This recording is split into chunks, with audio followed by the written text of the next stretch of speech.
오늘 말씀의 제목은요, 회복과 치유입니다. 오늘 본문을 차례대로 보게 되면 네 가지 종류의 질병을 가진 사람들이 예수님께 나와서 치료를 받고 회복되는 장면들이 나옵니다. 제일 먼저는 한 아버지가 딸이 죽었는데 살려달라고 예수님께 찾아와서 내 딸이 죽었습니다. 그러나 내 딸을 살려달라고 지금 사정을 합니다. 그 다음에는 12년 동안 혈류병을 앓았던 여인이 병을 고치기 위해서 예수님 옷자락을 만지는 장면이 나옵니다.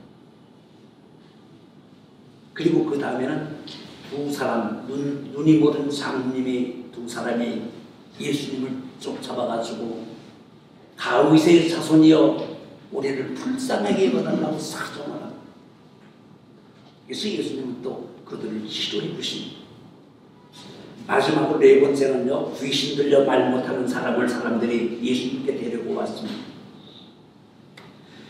본문에서 예수님은 모든 악한 병과 모든 불치의 병을 고쳤다. 이 35절에 그렇게 기록을 하고 있습니다.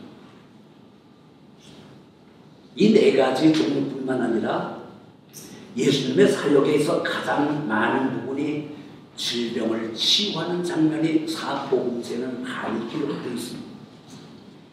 문둥병, 중풍병자, 각종 불치의 질병들을 갖다가 예수님을 만난 사람들은 다 고침을 받았다는 것입니다. 그들은 모두가 다 회복이 되었습니다. 35절에 보면 이것을 하나님 나라가 임하는 세 가지 방법이라고 말하는데 그 방법 첫째는 뭡니까? 선포죠. 두 번째는 뭡니까? 가르침이 있습니다. 세 번째는 뭡니까? 치유, 회복이 있습니다. 예수님이 이 세 가지로 온갖 질병과 아픔을 치유해 주셨고 예수님을 만난 모든 사람들은 다 회복되었다는 말을 하고 있습니다. 복음서에서 이런 질병을 고치는 장면을 많이 소개하고 있는데 이것은 예수님은 하나님의 아들이라는 것을 증명하는 것이죠. 정말로 세상 사람은 할 수 없는 것을 하나님의 아들은 예수가 한다는 것이죠. 그리고 하나님 나라가 너에게 임했다 선포를 하십니다. 그 나라가 어떤 나라인가를 가르치기 위해서 하나님 나라는 이렇다. 그걸 소개하는 가운데서 질병을 고치고 귀신을 쫓고 그들을 회복시키고 그들을 치료하는 그런 장면들을 보여주고 있는 것입니다. 다시 말해서 어떤 사람에게 하나님 나라가 임했다는 것은 그 사람의 인생에 예수님이 주인이 되고 예수님이 그 인생의 왕이 되는 것을 말합니다. 그래서 예수님의 통치를 받는 것이죠. 그러니까 우리가 예수를 믿었으면 예수님이 나의 주인으로 이 속에 와 계셨고 왕으로 이 속에 와셔서 나의 모든 삶을 통치하시고 지배하신다는 겁니다. 그러면 어떻게 됩니까? 그것은 무엇이 우리 인생에 더 중요하고 무엇이 더 정말로 아주 소중하고 무엇이 더 긴급한가를 알고 무엇이 먼저인가를 배우고 우리는 새로운 인생의 교훈과 삶을 공부하게 되는 것입니다. 이것은 성경을 제대로 알아야 하나님 나라를 알 수가 있고 자기 삶의 인생관, 가치관이 바로 서게 된다는 것입니다. 그 다음은 뭡니까? 치유죠. 그 다음은 뭡니까? 회복이 되는 것이죠.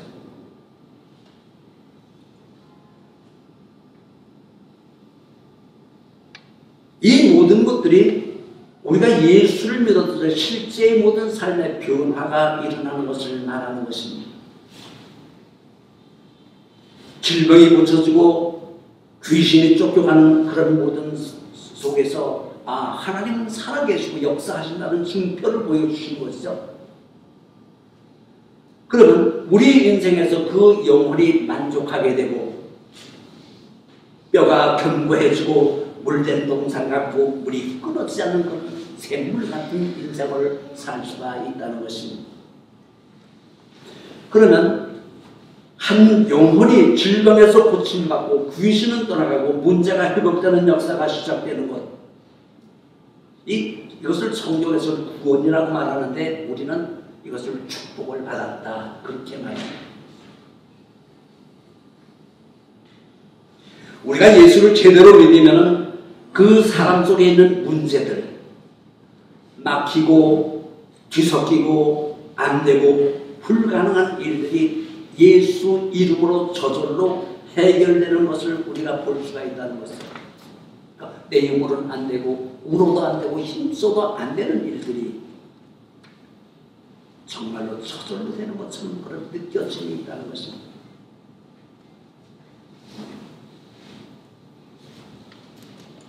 하나님 나라가 그 사람에게 임하게 되면 곧바로 그런 가르침이 있고 또 그런 축복받는 인생을 살 수가 있는 것입니다.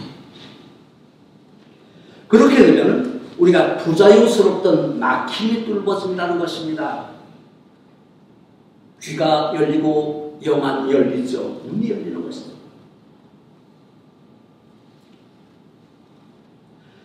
본문에 보면은 4가지 종류의 병인들이 모두가 다 완전히 치유와 회복을 경험합니다. 예수님이 한 성도의 삶에 들어와 왕으로 다스리게 되면 누구나 이런 변화가 일어나게 된다는 것입니다. 그것이 치유고 그것이 회복인 것입니다. 그래서 우리는 반드시 예수를 믿어야 되는 것입니다. 그럼 우리는 어떻게 해야 이런 악한 질병이 고쳐지고 망한 것 같고 안되고 보이고 정말로 이 보이는 이런 사업들이 다시 번성하고 회복되고 형통할 수가 있을까? 오늘 여기에 대해서 2가지로 은혜를 나누도록 하겠습니다. 첫째는 예수님을 내 인생의 주인, 왕으로 믿는 믿음이 이런 치유와 이런 우리가 회복을 경험할 수가 있다는 것입니다. 본문에 보면은 병든 자의 삶에 치유와 회복을 경험하는 많은 사람들이 2가지 특징이 나옵니다. 하나는 믿음이 있어야 되고 또 하나는 뭡니까? 불쌍하게 여김을 받아야 된다고 했어요. 이것을 긍휼이라고. 긍휼은요, 하나님이 나를 불쌍하게 여겨주시는 것을 말합니다. 예수님이 한 성도의 삶에 들어와 왕으로 다스리면 누구나 이런 변화가 일어나는데 그것이 정말로 치유고 회복이라는 거예요. 그러면은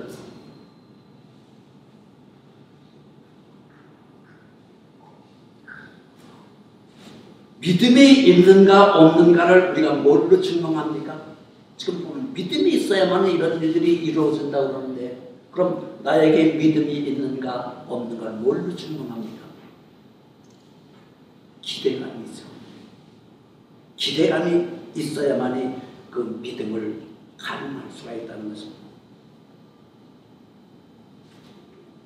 이런 기대가 악망이고 희망이고 믿음이라는 것입니다. 이 기대는 나에게 뭔가 이루어지기를 바라면서 하나님을 우러러 사모하는 것입니다. 기대가 있는 사람은요, 주일날 5번 주일날 내가 예배를 드리면서 주님을 만났을 때 내가 바라고 원하는 모든 것들이 이루어진다는 기대가 있어야 돼요. 모든 성경에서 자유와 회복에 빠짐없이 등장하는 것이 믿음입니다. 그 병자가 자기 질병을 가지고 씨름하다가 이러다 내가 죽겠구나, 정말 이러면 안 되겠네, 그래서 예수님을 찾아오는 것이잖아요. 성경에서 문둥병자, 백부장, 중풍병자가 이런 간절한 믿음이 있었습니다. 그런데 평소에 믿음이 없는 사람도 다급한 일이 터지게 되면 저절로 믿음이 생긴다는 거예요. 참 살다 보면 믿음이 없는 사람도요, 문제가 심각하게 터지면 저절로 믿음이 생겨요. 하나님을 찾습니다. 여보감 스님도 물에 빠져 죽을 때는 하나님을 찾는다고 그러잖아요. 그렇게 다급한 그런 마음이 교회를 나오게 되면 누구든지 치료와 회복을 경험하게 되어 있는 것입니다. 지금 18절에 한 아버지가 예수님을 찾아왔습니다. 이 사람의 직책은 회당장이었습니다. 그에게 다급한 문제가 생겼습니다. 문제가 뭡니까? 12살 먹은 딸아이가 죽었습니다. 이 아버지는 무슨 믿음이 있었습니까? 예수님에게 가기만 하면 살릴 수 있다는 믿음이 생긴 것입니다. 기대가 있었습니다. 그 믿음이 어떤 믿음입니까? 그 사람이 예수님께 오자마자 무릎을 꿇었어요. 그가 무릎을 꿇은 것은 뭡니까? 똥줄이 탄다는 거잖아요. 지금 다급한 겁니다. 내 딸이 죽었는데 지금 예수님께서 오셔서 그 손으로 우리 딸을 만져주기만 하면 그 아이가 살리겠다는 기대가 이 믿음으로 찾아온 것입니다. 여기서 그러나가 굉장히 충분하잖아요. 나는 살릴 수가 없고 불가능하지만 예수님은 가진다는 생각이 믿음인 것입니다. 반면에 혹시라는 말이 있잖아요. 혹시. 이것은 믿음의 50% 믿음이잖아요. 반신반의잖아요. 혹시 될까? 우리 고향에 가면 글쎄라는 말이 있어요. 글쎄. 이건 어떨까요? 글쎄요 이러잖아요. 그러면 이게 내는 뭡니까? 안 내는 뭡니까? 이것도 50%예요. 제가 경험해 보니까 글쎄요는 딱 50%.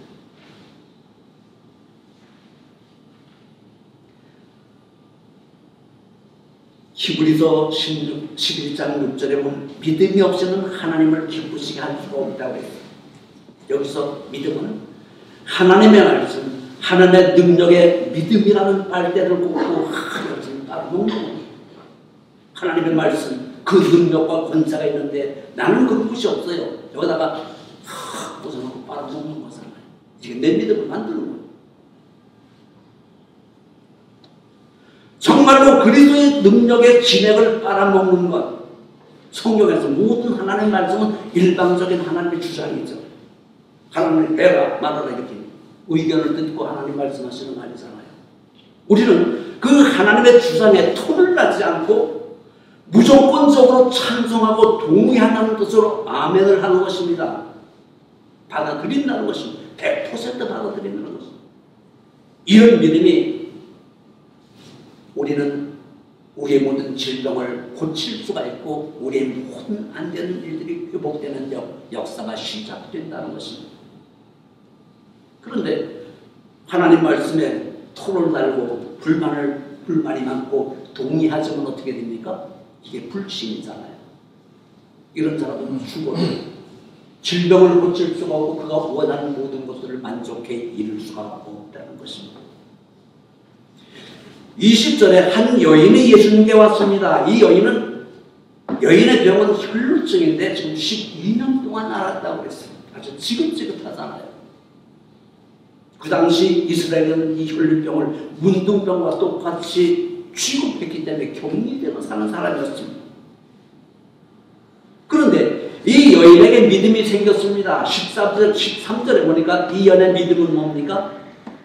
예수님 옷자락에 내 손만 대면 나의 질병이 고쳐지겠다는 생각이었습니다. 이 혈루병 여인이 딱 한 사람이 아니잖아요. 아마 여러 명의 혈루병 환자가 있는 다른 환자들은 그런 생각을 전혀 못했다는 거죠. 뭐 예수를 만나면 내가 못 틀릴까? 그런데 이 여인은 내가 예수님 옷자락만 가만히 만지기만 해도 나의 질병이 고치겠다는 생각이 그게 믿음이 시작된 것이죠.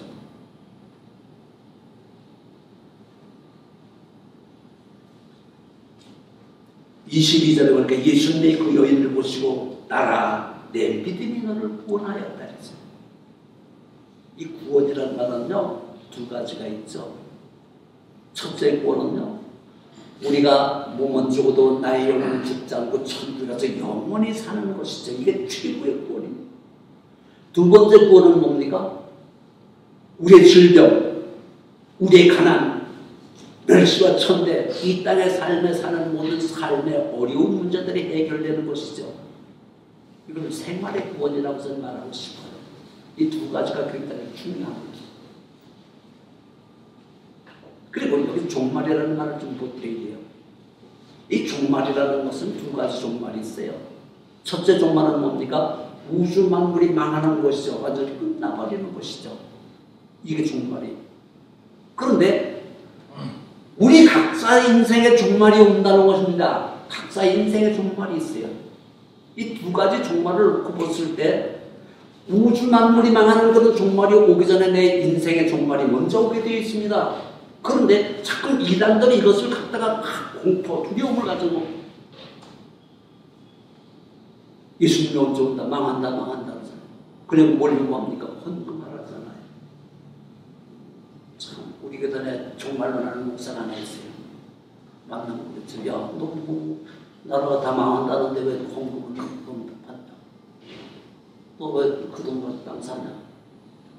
다 끝났다면서. 지금 이만희가요, 신천지 이만희가 보면은 문선명이, 박태선, 그 사람들이 아주 못된 것만 다 배웠어. 아주 돈 버는 거 아주 귀신이에요. 복음이 아닙니다. 그건 불쌍한 사람, 돈 버는 사람 전도 안 해요. 나가라 그랬어요. 능력 있는 사람은 끌어들이죠. 그리고 14만 4천 명만 간다고 경쟁을 시켜서 헌금 많이 하고 충성한 사람만 경쟁을 시키는 거예요. 여러분, 종말은요, 정말로 우주 만물의 종말이 오기 전에 내 인생의 종말이기 때문에 절대로 걱정할 거 없고, 이 땅에 살면서 생활의 모든 구원을 잘 받았을 때 나의 질병이 고침받고 가난이 물러가고 모든 삶이 풍족하게 되고 정말로 불쌍한 사람을 보고 믿는 사람, 원칙대로 살고 양심대로 살게 되면요, 천국은 저절로 가게 되는 것입니다. 자꾸 여기 속지 마세요. 이만희가 끌어모더니 뭐 6천억이라고 해서 6천억.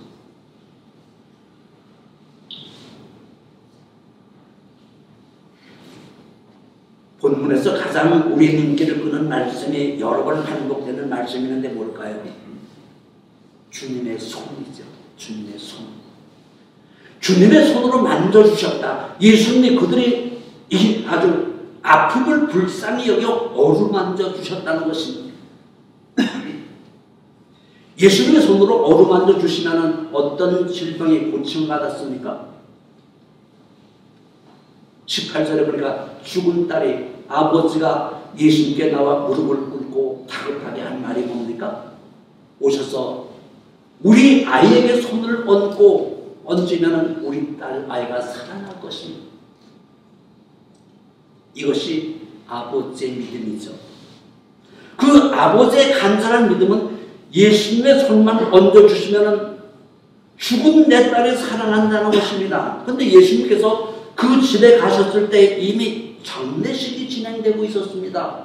사람들이 예수님 보고 죽어서 우리는 장례 지낸다니까 예수님은 아니다, 찬다. 그러니까 사람들이 비웃었다고 그랬습니다. 25절에 예수님이 소녀의 방에 들어가서 하신 일이 뭘까요? 예수님께서 자기의 손으로 죽은 소녀의 손을 잡으셨습니다. 예수님의 손이 죽은 소녀의 손을 잡은 것입니다. 소녀의 손은 이미 죽었어요. 그런데 예수님 손은 생명의 손이잖아. 살아있는 능력의 손입니다. 예수님의 생명의 손이 죽은 소녀의 손을 잡으니까 어떻게 되었습니까? 그 죽은 아이가 살아났다고 그랬어요. 25절에 보면 그 소녀가 어떻게 일어났습니까? 벌떡 일어났다고 그랬습니다. 곧바로 회복이 된 것입니다. 여기서 누구의 믿음일까요? 자기의 믿음으로 살았습니까? 간절하고 절박한 정말 똥줄이 닿는 아버지의 믿음이 그 딸을 살렸다는 거죠. 여기서 우리가 이런 기도를 한번 응용해 볼 필요가 있습니다. 예수님, 우리 남편과 우리 자녀들의 믿음이 없습니다. 그들이 영원히 죽었습니다. 예수님께서 오셔서 그 능력의 손으로 한 번만 정말 어루만져 주신다면 그들에게 믿음이 있고 그들이 영원히 살 수 있다는 것을 우리가 기도해 봐야 된다는 거예요. 여러분 불신의 가족이 있다면요, 여러분 책임이잖아요. 여러분 믿음이 없는 거예요. 문득 생각하는 저희 어머니 권사님이요, 옛날에 교회를 나오면은 사진 한 장을 만들어두고 그렇게 예배를 드렸어요. 누구 사진이냐면 막내 아들이었어요. 참 뺀질거리고 한 번도 교회를 안 나오고, 그런 아들을 놓고 항상 사진 놓고 예배를 드리고 한 10년 만에 소천하셨는데요, 장례를 치렀습니다. 그 다음날 주일날 동생이 그 자리에 앉아있더라고요. 그래서 어떻게 어머니 소원인데 이제부터 내가 예수 믿겠다. 그가 정말로 교회에 나와서 예배드리는 모습을 볼 때 어머니의 간절한 믿음과 기도가 결국 한 영혼을 살릴 수가 있다는 거예요.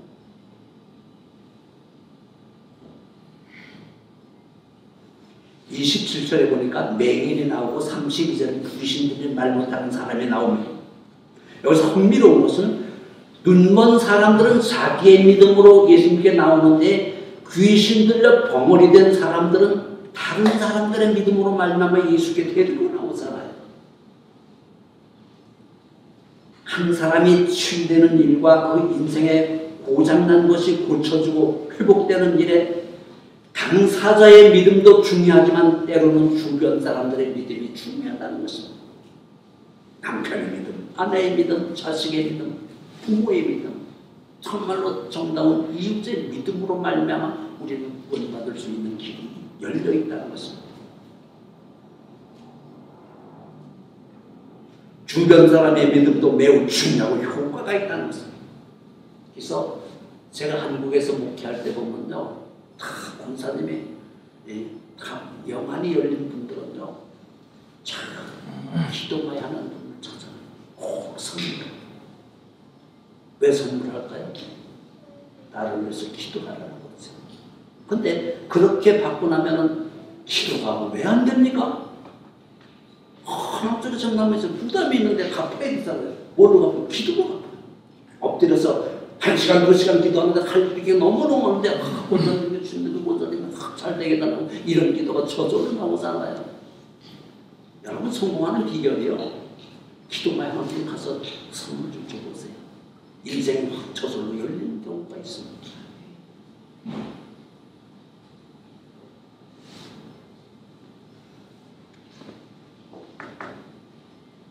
부모가 믿음을 가져도 되고 백부장처럼 자기 좀 고쳐달라고 직장 동료 상사의 믿음도 굉장히 중요하고, 이 귀신 들린 벙어리의 이웃들도 그 믿음의 효과가 있어서 결국 그 귀신 들린 벙어리 된 사람이 와서 말을 하게 되는 것을 지금 볼 수가 있습니다.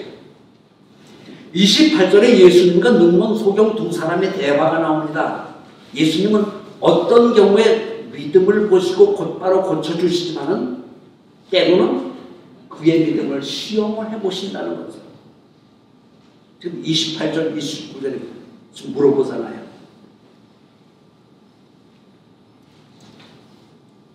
그런데 28절, 29절에 보면 내 믿음대로 되라 예수님께서, 내가 정말 너희 고칠 수 있느냐 물어봤을 때 예, 우리는 믿습니다. 지금 100% 믿겠다고 지금 말합니다. 이 말은 결국 우리의 기대감과 생각의 성취가 이루어진 것이죠. 예수님에 대한 기대감, 하나님에 대한 기대감, 특히 매월 첫 주일 우리가 성찬주일 때 예수님의 살과 떡을 먹을 때 교회 나올 때 하나님 내 기대가 있습니다. 나의 모든 질병을 이번에 꼭 고쳐주세요. 정말로 효과가 있는 역사가 일어나게 됩니다. 여러분, 우리의 믿음은 예수님의 손을 얹어 고쳐주실 것이라는 생각에 흔들리지 않게 이것을 고정시킨 것을 우리가 굳센 믿음이라고 한다면 이 믿음은 흔들리지 않잖아요. 생각이 먼저 고정이 되면 흔들리지 않아야 됩니다. 어떤 경우도 마음이 든든하게 되면요, 절대로 일은 뺏기지 않고 분명히 성사되는 역사가 이루어지게 되는 것입니다.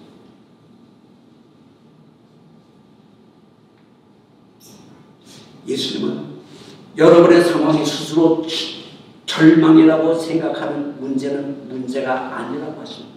우리가 잘 끝났다. 정말 망했다. 이렇게 생각을 하고 있지만 예수님께서 그것은 상관이 없다는 것입니다. 예수님은 지금 단지 여러분이 어떤 믿음이 있는가를 확인하고 계십니다. 간절한 믿음으로 예수님께 나오기만 하면 누구나 회복과 치유가 가능하다는 것입니다. 어떤 질병이든지 어떤 문제든지 이런 문제가 심각한 것이 아니라 우리 믿음이 문제가 있다는 것. 두 번째, 예수님의 긍휼을 받으면 우리는 회복이 되고 치유가 될 수가 있습니다. 이 믿음과 긍휼은요, 한 사람의 치유와 회복의 필수적인 조건이죠. 그런데 긍휼은 뭡니까? 하나님이 나를 불쌍하게 여겨주시는 것입니다. 저는요, 지금까지 살면서 창세기부터 요한계시록을 읽었을 때 성도가 축복받는 지름길이죠. 지금 여기서 말하는 치유와 회복을 받는 길은 두 가지뿐이 없었어요. 첫째는 뭡니까? 하나님을 기쁘시게 하는 믿음이 있어요. 참 좋은 것이잖아요. 그런데 우리가 하나님을 정말 만족시킬 수 있는 그런 믿음을 갖기가 쉽지 않다는 거죠. 참 어렵습니다. 그런데 두 번째는 뭡니까? 하나님 앞에 내가 불쌍하게 보이기만 되면 내 문제가 해결되는 겁니다. 이 두 가지. 치유와 회복은요, 내가 믿음이 특출나거나 아니면 내가 불쌍하게 보이거나, 그럼 믿음으로 내가 하나님을 만족하게 하고 기쁘게 할 수 없다면 그 다음 불쌍하게 보이는 건 될 수가 있잖아요. 좀 치사하고 비굴하지만 하나님 날 불쌍해요. 지금 두 명의 맹인이 뭐랍니까? 예수님 따라서 다윗의 자손이여 나를 불쌍하게 여겨달라고 정말 크게 모릅니다. 그랬더니 예수님 오셔가지고 눈을 만져주시잖아요. 예수님 손으로 눈을 만져주셨을 때 맹인이 눈을 떠버리고 말았습니다.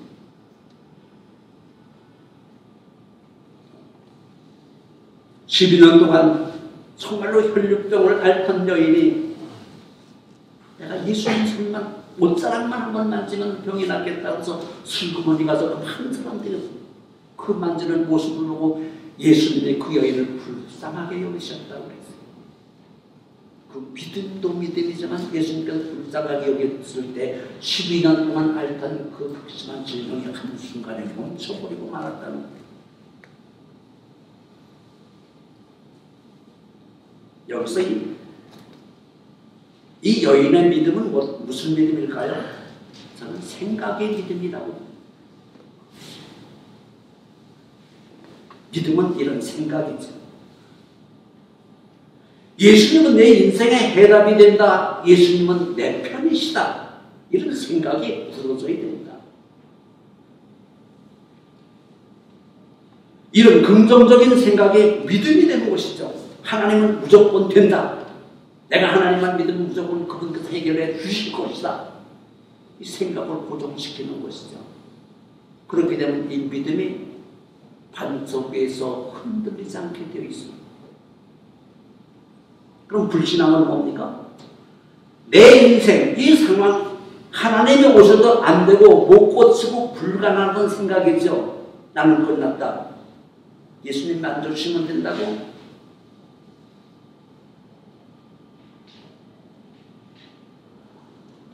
예수님이 만져주셔봤자 나는 안 된다고 생각하는 것까지 안 되는 것이죠. 내가 그렇게 해서 고쳐지고 문제가 해결되면 내 손에 장을 지신다고 그러잖아요. 이런 사람은 죽어도 안 되는 것입니다. 그런데 이 여인의 믿음은 어떤 행동을 했습니까? 이 여인은 아무도 모르게 예수님 뒤로 갔습니다. 예수님의 옷을 만졌습니다. 손을 댔잖아요. 22절에 예수님이 그 여인을 볼 때 너무너무 불쌍하게 생각하셨다고 해요. 12년 동안 힘들고 고달프고 외로운 그 상황이 하나님께서는 다 아시고 불쌍히 여겨주셨습니다. 이게 긍휼이죠. 바로 그때 여자가 치유를 경험하게 됩니다. 여기서 예수님의 능력은 과거나 앞으로 미래나 오늘 현재도 동일하다는 거죠. 계속해서 효력이 있다는 것입니다. 옛날에는 그랬었는데 요즘은 안 돼. 이거는 믿음이 아니잖아요. 믿음은 계속 연속성인 것. 지금도 유효하다는 것입니다. 27절에 눈먼 맹인 둘이 뭐라고 말합니까? 정말로 타임스의 자손여 나를 불쌍히 여겨달라고 막 때를 쓰잖아요. 긍휼히 여겨달라는 것입니다. 이 긍휼은 우리의 믿음이 부족할 때 그 믿음을 보충하고 채우는 방법이 바로 예수님 앞에 불쌍하게 보이는 거예요. 믿음이 딸려요. 믿음이 부족해요. 그랬을 때 이 믿음을 보충할 수 있는 것이 예수님 앞에 내가 불쌍하게 보이는 것이죠. 그런데 예수님은 항상 믿음이 있는가 물어보시잖아요. 그러니까 그들은 예수님을 믿는다고 말하죠. 그들의 눈에 예수님은 손을 대십니다. 그들의 눈이 회복되었고 그들은 정말로 아름다운 세상을 자기 눈으로 볼 수가 있게 된 것입니다. 여러분, 오늘 본문이 우리에게 요구하시는 교훈이 뭘까요? 우리가 지금 다 죽을 수밖에 없는 다급한 상황이라 해도 내 사업이 부도가나고 다 망하고 끝났다 해도 오늘 내 인생이 캄캄하고 아무것도 눈에 보이지 않는다 할지라도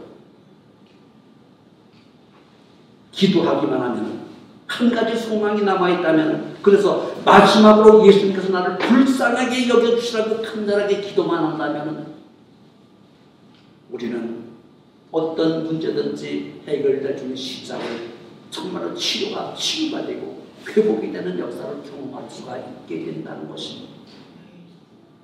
그게 믿음이고 그런 믿음이 예수님께서 우리를 불쌍하게 여겨서 정말로 긍휼이라는 은혜를 베풀어 주시게 되는 것입니다. 참 우리가 일장 동안 어떻게 예수님을 기쁘게 하는 믿음을 지키고 살 수가 있습니까? 우리 믿음이 그렇잖아요. 어느 날은 다 올라오고 튼튼한 믿음 못해요. 그 다음 날은 절망합니다. 이것이 계속 반복하잖아요. 그래서 이것이 너무 굴복이 심하니까 기도하지 않으면 이 믿음을 유지할 수가 없습니다. 기도하는 이유는요, 나의 믿음을 든든하게 세우기 위해서 기도하는 것이죠. 하나님은 우리의 질병이 얼마나 오래되었는가, 얼마나 중병인가, 얼마나 깊은가 이런 걸 따지지 않습니다. 큰 문제인가 작은 문제인가 이런 것도 따지지 않기 때문에 우리의 모든 삶은 아무런 문제가 되지 않는다는 것입니다. 우리가 볼 때 가능성이 있는가 없는가 이런 문제도 아닙니다. 문제는 뭡니까? 예수님이 내 인생을 긍휼하게 봐주시고 나에게 예수님의 손으로 어루만져 주시는가 아닌가가 중요하다는 것은 불쌍하게만 보이시면요 예수님은 그 손으로 우리의 모든 환경과 조건을 만져주신다는 것입니다. 왜 만져주십니까? 좋게 만들어주십니다. 36절에 예수님이 이 무리를 보시고 그들을 불쌍하게 여기십니다. 이게 긍휼이잖아요. 그들을 뭘로 비유했습니까? 목자 없는 양, 길에서 엄마 잃어버리는 어린아이 이런 그림의 긍휼이라는 거죠. 예수님은요 과부, 갈 곳이 없는 나그네를 아주 불쌍히 여기셨습니다. 우리가 예수님을 만나기 전에 내 인생의 영혼의 질병은 대부분 두 가지죠. 하나는 열등감이고요. 하나는 명예 욕심이에요. 모두가 다 거의 그렇게 되어 있습니다. 나에게는 왜 이것이 없을까? 뭐가 없습니까? 돈이 없고 실력이 없고 능력 있는 부모님이 없고 공부도 잘 안 되고 키도 150 별로 크지도 않고 어느 앞에서 내놓을 것이 없는 데는 열등감이 다 있습니다. 그런데 이 열등감은요 믿음만 생기면 저절로 함께하게 됩니다. 기죽지 않습니다. 내가 믿었던 예수님이 서로 계시니까 누구를 만나든 아무리 돈이 많은 사람을 만나든 아무리 높은 사람을 만나도 떳떳하고 든든합니다. 비굴하지 않습니다. 그런데 이 명예욕은 좀 오래가요. 예수를 믿으면서 기도가 오니까 내가 참 높아지고 많은 걸 소유하고 싶고 막 좌지우지고 나도 많은 종들을 부리고 이런 마음이 있어요. 그런데 예수님 뭐랍니까? 절대로 높아지지 말아라 그랬어요. 점점 낮아져라고 말합니다. 우리 세상의 생각은 정말 반대잖아요. 그런데 작은 일에 열심으로 정말 충성을 다하라 그랬을 때 내가 높아질 생각 안 하고 점점 낮아지고 더 겸손해지고 온유해지고 작은 일에 충성을 했더니 어느 한 날 나도 모르게 하나님 나를 높여주셨습니다. 모든 사람들이 멸치와 천대를 갖다 만들어 주셨다는 것입니다. 이게 믿음이에요. 이게 진리입니다.